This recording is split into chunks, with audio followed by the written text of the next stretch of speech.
Programa Novo Alvorecer, trazendo boas novas para você. Uma realização Assembleia de Deus de Caratinga. Olá, querido, que a graça e a paz do nosso Deus esteja com você mais uma vez.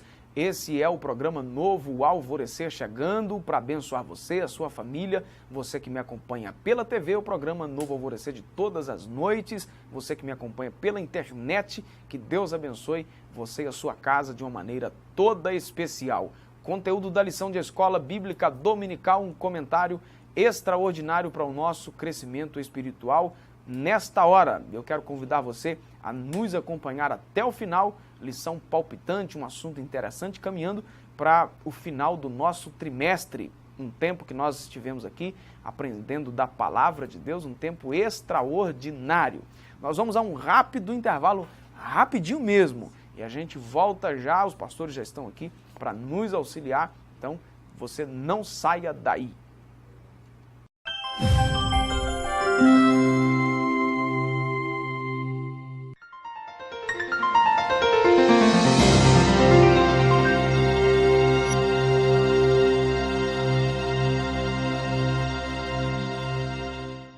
Continuando o programa Novo Alvorecer de hoje, comigo aqui no estúdio, Joás e também o pastor Adriano. Bem-vindo mais uma vez, senhores. Amém. Lição de número 11, que nós estaremos estudando neste próximo domingo, dia 18 de março de 2018. Os gigantes da fé e o seu legado para a igreja é o tema da nossa lição. O texto áureo está em Hebreus capítulo 11, versículo 1. Ora, a fé é o firme fundamento das coisas que se esperam e a prova das coisas que se não veem. A verdade prática diz que a fé é a confiança irrestrita nas promessas de Deus. O texto que nós estaremos trabalhando é Hebreus capítulo 11, e aí tem alguns versículos na lição aqui que foi fracionado dentro desse capítulo. Eu recomendo você que está na sua casa aí fazer a leitura do capítulo 11 da carta aos Hebreus, tá certo? Então vamos lá, o primeiro tópico da lição, que é a fé que gera confiança em Deus, aí vai discriminar aí sobre alguns dos personagens, né, que o autor destaca como sendo heróis, né, Abel, Enoque e também Noé. Sobre Abel, o Joás, o autor dá início à sua galeria de heróis, né, que é como é conhecido o capítulo 11, dizendo que foi um exemplo de homem de fé, que foi um homem que ousou confiar em Deus. Aí discorre aí algumas coisas o autor da lição e coloca que o fato é que a fé de Abel foi uma fé operante, diferente da fé de Caim, seu irmão. E aí ele deixa uma fala para os cristãos, né? Que os cristãos, assim como fora Abel, deveriam ser em tudo confiantes, porque o Cristo a quem seguem é em tudo superior a Abel. Essa confiança dele acabou gerando vida nele, é algo que é uma promessa até do próprio Senhor, né? Jesus lá em Mateus 23, ele vai falar de sangues que falam, né? O sangue de Abel, o sangue de Zacarias, né? Essa confiança que Abel teve, né, ao sacrificar, confiando que o Senhor receberia o seu sacrifício, e de fato aconteceu, né? Depois, quando ele sofreu o que sofreu, o sangue dele clamou da terra por justiça, né? O próprio Senhor Jesus dá testemunho disso, né? Então essa confiança gerou uma perseverança que foi até depois do que a gente chama de fim, né? Certo. Para nós a morte é o final, acabou, né? Mas como é que o sangue está clamando lá da terra? Por justiça. Porque é um homem que viveu segundo essa confiança, segundo essa fé. E o autor de Hebreus, não por acaso, começa esse capítulo, né, o primeiro verso, definindo o que seria essa fé, né? Eu acho que é importante uma definição, né, pastor? A gente conversava que parece... Vai explicar o que é a fé, né? A fé é o firme fundamento e tal, né? Para nós aqui de língua portuguesa, aqui no Brasil principalmente, essa palavra parece meio desgastada, né? Quase caminhando para o lado do pejorativo já, né? É como se o tabelião de Caratinga fosse o homem mais fiel de Caratinga, né? Porque todo dia é real e dou fé, né? O referido é real e dou fé. Então é um cara que dá fé todo dia para os outros. Imagina que a pessoa fiel que não é. Quer dizer, a gente não tem a real ideia do que é essa palavra, né? O que é fé, né? Não, bota fé no Adilson. Né? Não, e acrescentaram até agora uma fé de Deus, né, gente? A fé de Deus para falar. Uma fé de Deus acaba sendo aí uma forçação de barra, chega né? à beira do absurdo. Ou seja, né? teologicamente falando, heresia. e o autor Hebreus vai definir. É firmeza, é fundamento, é prova daquilo que é invisível. Você não está vendo, mas é real. A prova disso é a fé. Certo. A fé prova que isso que você não está vendo é real. Né? Sobre Enoque... O autor até colocou aqui, pastor Adilson João Razão, interagindo com o professor, que mostrar, né, o objetivo do autor, mostrar que a fé, embora sendo algo subjetivo, traz sempre resultado prático. A palavra em si, ela é subjetiva, que nem você falou, hein? A gente tem visto sendo usada em muitos outros campos, mas o resultado em cima do que ele falou, né? Confiança, certeza, né? Sobre o testemunho de Enoque, há pouquíssimas referências, a gente sabe, né? O autor da lição até coloca isso aí, sobre a pessoa de Enoque no registro bíblico, mas o pouco que há é suficiente para inspirar fé e confiança. A Bíblia diz que esse traslado de Enoque se deu por causa desse andar com Deus. O texto diz que ele andou com Deus, Deus tomou ele para si. Olha, como que fica aí o testemunho de Enoque como um exemplo para os irmãos hebreus e para nós como cristãos hoje, pastor Adriano? Eu acho que o foco do autor aqui, né, do autor bíblico, o pastor que escreveu a lição aqui, o escritor, ele conseguiu mostrar nessa frase aqui, ó: ninguém se aproxima do Pai, nem muito menos anda com Ele, se não demonstrar fé. Então, tudo que aconteceu com Enoque, mediante o que a Bíblia registra, é que ele chegou a ser transladado por Deus, porque ele andava de uma forma tão próxima de Deus que Deus o tomou. Agora, analisa o contexto que esse cidadão vivia. Não, o contexto era perturbação total, né?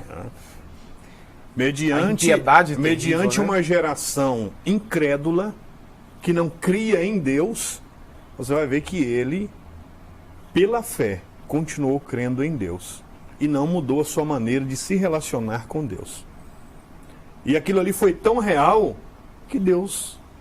A ideia de Deus sempre você vê isso em toda a Escritura, é que o fiel esteja perto dele, com ele. É isso aí. Né? O fiel, aquele que confia nele plenamente, né? Que deposita toda a sua confiança nele. Você vê em Salmo 101, eu anotei que Salmo 101, verso 6, meus olhos procuram, os fiéis. Lá no hebraico está aprovam, meus olhos aprovam, procuram os fiéis da terra para que estejam comigo. Né? Procura os fiéis para que estejam comigo. O que anda num caminho reto, esse me servirá. Então, ele está sempre procurando essa fidelidade, né? Ele chega a dizer lá em Abacuque, né, que o justo viverá da fé. Se ele veio para que nós tivéssemos vida e vida abundante, né, ele veio porque ele achando fé em nós, confiança em nós, né, nós estaremos sempre com ele. Certo. Isso tudo. Sobre agora a confiança de Noé, né, no sermão escatológico, né, pregado por Jesus, ele se referiu aos dias de Noé como uma época de insensibilidade espiritual e dando aí um alerta, né, que os últimos dias também seriam semelhantes. Aí o autor da lição coloca que pela fé, Noé, divinamente avisado das coisas que ainda não se viam, temeu e para a salvação da sua família preparou a arca pela qual condenou o mundo e foi feito herdeiro da justiça, que é segundo a fé. Essa questão de Noé também, né? Não é à toa que ele entra nessa galeria dos heróis da fé, porque nós vamos perceber na Bíblia uma outra situação também no contexto em que ele vivia, né? Uma geração totalmente apostatada. Capítulo 6 de Gênesis já começa falando, né, que os filhos de Deus casaram com as filhas dos homens, e veio uma geração totalmente profana, né? Polêmica total aí, mas não vem ao caso. Não vamos entrar nesse detalhe. Mas a questão é que aquela geração foi uma geração profana. Perversa, geração má. Ao ponto de Deus usar essa expressão: o meu espírito não contenderá com o homem.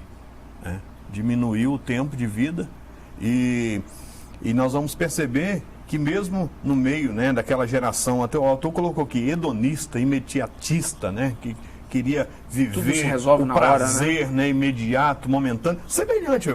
Jesus falou, né? Você acha que hoje é assim como não, era antes, ou sim, antes era assim como é hoje? Eu creio que sim, né? Tanto é que veio juízo sobre aquela geração, né? E é por isso que virá novamente, porque Jesus falou: olha, os dias que antecederão a vinda do Filho do Homem serão semelhantes àqueles dias de Noé, né?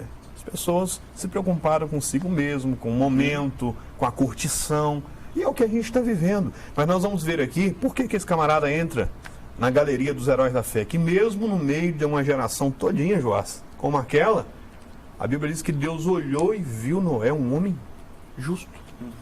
Né? Um homem que inspirava confiança, né? E de fato, né, a geração que nós estamos nela é uma geração imediatista, né? Tudo muito rápido, tudo muito depressa. Você vê, há algum tempo atrás você falava aí de uma viagem de 200 quilômetros, era quase que o fim do mundo, né? Demorava dias. Eu estou falando aí de anos mesmo atrás, onde essas viagens assim eram feitas no lombo de um animal, né? Ou no máximo aí num trem de ferro, né? Hoje você faz uma viagem aí de 300, 400 quilômetros, você sai um pouquinho cedo, você almoça ainda na casa do outro, ainda com, né, uma viagem extensa dessa aí, tudo muito rápido, né? Você aperta um botão, você tem a luz, você gira a torneira ou coloca a sua mão por baixo ou faz qualquer outra coisa lá, tem a água, então tudo muito depressa.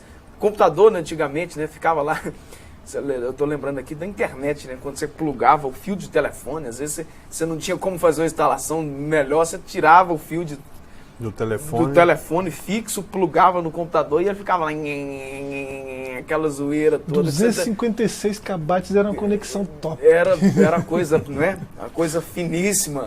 Né? Hoje você tem aí internet aí, aqui né? Nós estamos falando aí de interior, internet 30, 40 megas aí, você vai em cidades maiores aí, né? Quem nos acompanha aí pela internet, né? pela internet aí e tal, né? Capital tem internet aí a velocidade altíssima, né? É uma geração imediatista até pelas corridas, né? E parece que a gente vai acompanhando esse ritmo. Voltando assim na questão aqui, né, pra gente já ir concluindo aí essa parte, quer dizer, aquela geração, eles viviam isso. Mesmo sendo naquela época, a correria deles. Mas, né, o fato de nós hoje estarmos vivendo a mesma situação, o Senhor ainda, como diz o salmo que o Joás citou aqui, o Senhor ainda continua procurando fiéis, porque mesmo em meio a tudo isso, ainda há pessoas fiéis ainda. Com certeza. Segura aí um pouquinho, você de casa não saia daí, o programa Novo Alvorecer volta já, o assunto de hoje é bacana, especial, você não pode ficar de fora.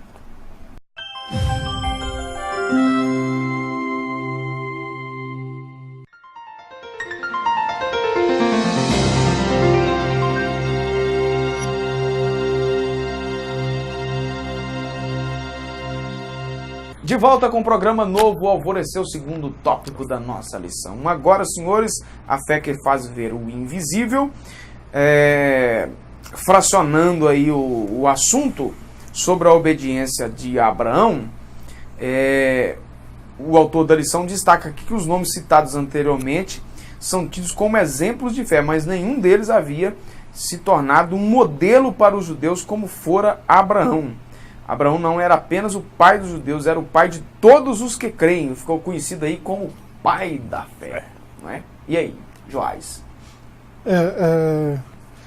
Esse camarada aqui é o pai da fé monoteísta, né? como nós conhecemos hoje, né? Ou seja, o que é monoteísta? O mundo islâmico, o mundo cristão, né? Todo adora um só Deus. Por causa... O judaísmo também. O judaísmo, por Aí, causa o que de é Abraão. monoteísta? Define aí para quem não... O monoteísta é alguém que crê em um só Deus, né? Que até essa época de Abraão, o próprio pai dele era politeísta, tinha vários deuses, fabricava deuses, né, na casa dele. E Deus chamou ele para fora disso tudo, né? Sai do meio disso tudo que eu vou te mostrar um lugar e vou te levar para um lugar. E, assim, existe literatura rabínica, né? Me parece que Pirkei Avot, né, diz que ele foi submetido a 10 provas. Eles pegam esses textos lá de Gênesis e conseguem numerar 10 provas a que ele passou e ele foi bem sucedido em todas, né? Por isso ele foi chamado amigo de Deus, né? Tem vários textos aí que chamam ele de amigo de Deus, né? Um diz que Abraão é amigo para sempre, né? Quer dizer, ele continua hoje amigo de Deus, né? Eles têm essa amizade até hoje, né? Certo.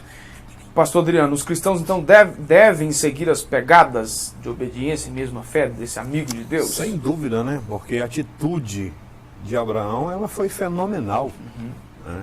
Lembrando que o camarada, ele era bem sucedido, estabilizado no lugar que ele estava. A cidade, né, da Mesopotâmia, que a gente sabe que historicamente é o berço da civilização da onde ele saiu, era uma cidade bem movimentada, uma cidade para a época grande, e de repente Deus fala, sai daí. Sai, sem questionar, né? Eu vou te mostrar ainda um lugar. Exatamente, né? Há outro detalhe.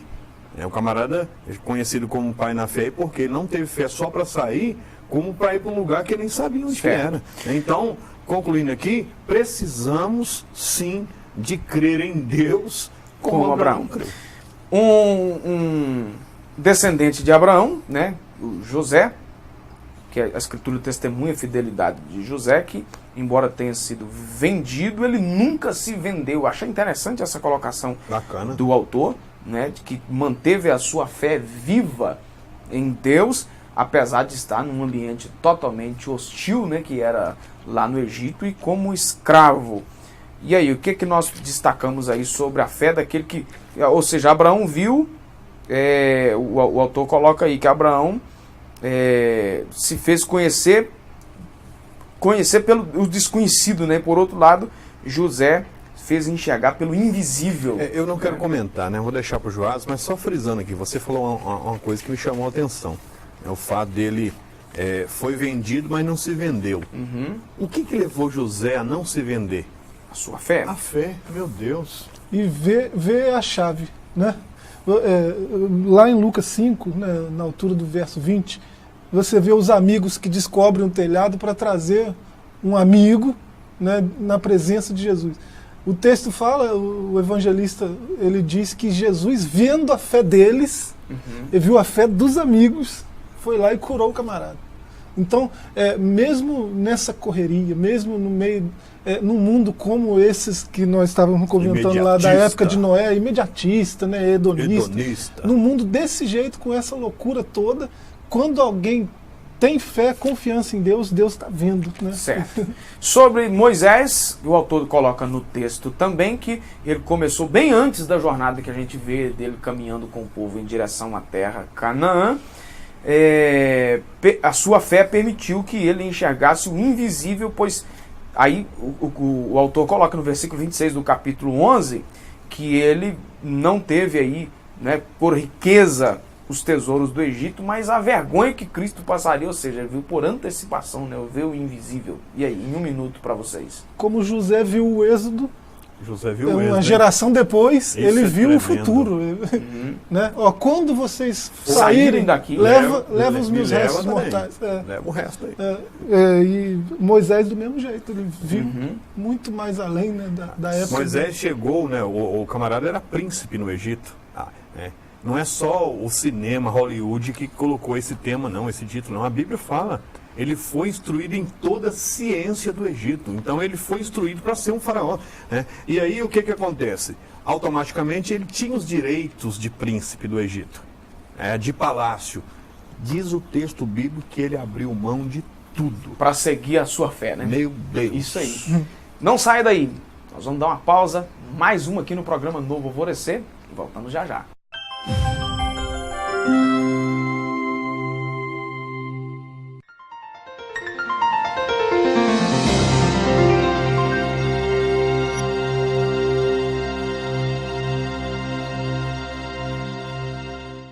Meus irmãos, já estamos de volta com o programa Novo Alvorecer, já para o último bloco da nossa lição. O programa de hoje, assim, passando assim rapidinho, né? Parece que eu tenho a impressão que essa lição aqui talvez seja a lição mais fácil de comentar, mais palpitante, não é? E com isso o assunto, quando é mais fácil assim, o negócio flui mais rápido, né? O terceiro tópico da lição é a fé que dá poder para avançar. E aí nós temos exemplo aqui de gente que avançou, né? Ou seja, saiu do seu estado que estava e avançou. Nós falamos no bloco anterior aí sobre Moisés, não é? Que saiu do Egito, né, conduzindo o povo, e agora nós temos a ousadia de Josué, que foi o sucessor de Moisés, e o comentarista coloca uma frase aqui interessante: de nada adianta ter saído do Egito para ficar fora de Canaã. Não é verdade? Tem muita gente aí que saiu. Eu não faço parte do mundo, né? Não, eu estou afastado da igreja, mas eu não estou aprofundado no pecado. Cuidado que fora da caminhada aí não adianta sair do Egito e não entrar em Canaã. Por aí. Não é?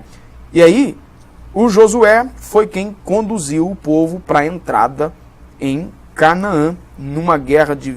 A vitória pertence a quem for mais numeroso. Aqui o autor vai fazer citação aí na batalha, né, no que aconteceu lá, na verdade, se é que pode ser chamado, né, na batalha de Jericó, porque na verdade Jericó foi a lona quase que, não é, só pela fé, né? Uma visão humana, né, essa questão de guerra é vencida pelo que for mais forte. Mas quem tem melhor mais poder preparo, bélico, né? Quem for mais preparado, quem tiver mais número de soldados, né?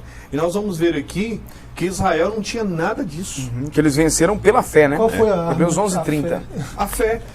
Então, ou seja, é claro que o personagem é Josué, liderando o povo de Israel, mas Josué tinha na mão, não tinha nada disso na mão para vencer a cidade de Jericó. Aí está aqui, ó. Joás acabou de dizer aqui. Qual foi a arma, então, que foi usada para poder jogar as muralhas de Jericó 1 João pelo chão? 5,4. Né? 1 João 5,4.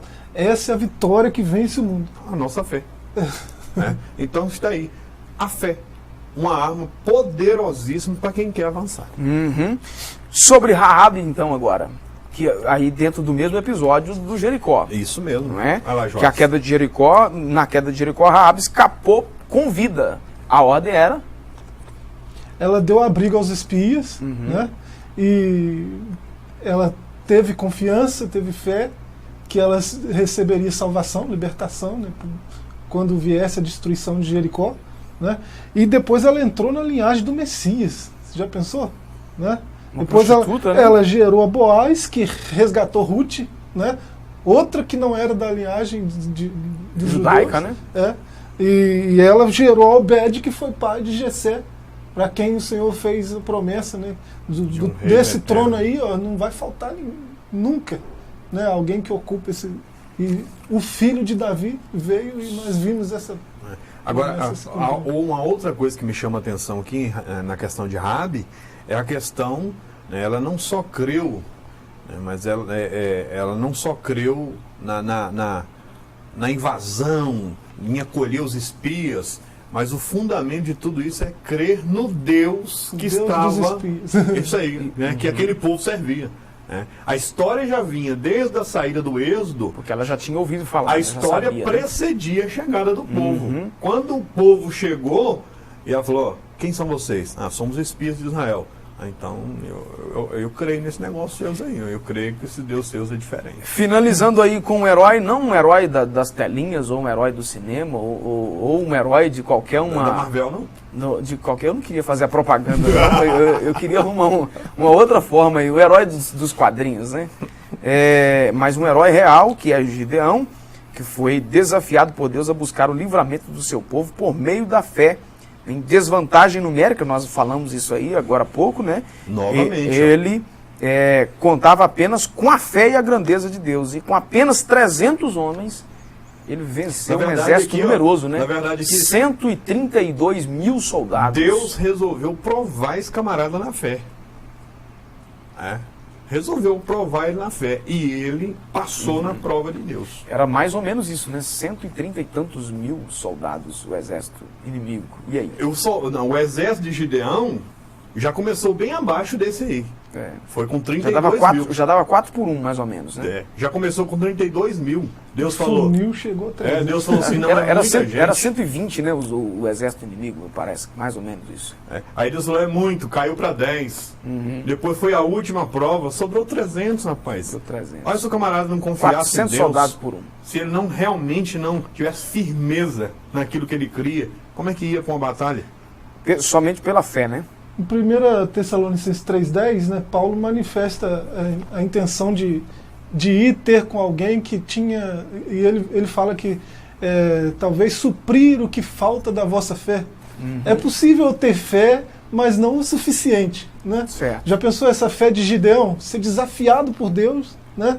E topar parar, não, eu vou porque Deus está na frente. Resolver, né? Tá certo, eu vou deixar para você falar mais na EBD aqui domingo. Você que está de casa aí, você quer ouvir o Joás mais e o pastor Adriano. O Joás é fácil, você vem aqui no Templo Central, na Rua Princesa Isabel, 52. Pastor Adriano, você vai lá em Santa Rita de Minas, na Assembleia de Deus, lá que você ouve o pastor Adriano. Obrigado, senhores, mais uma vez. Vou deixar vocês no vácuo aí, realmente. Né? O nosso tempo se esgotou. Obrigado, Deus te abençoe. Programa Novo Alvorecer, trazendo boas novas para você. Uma realização Assembleia de Deus de Caratinga.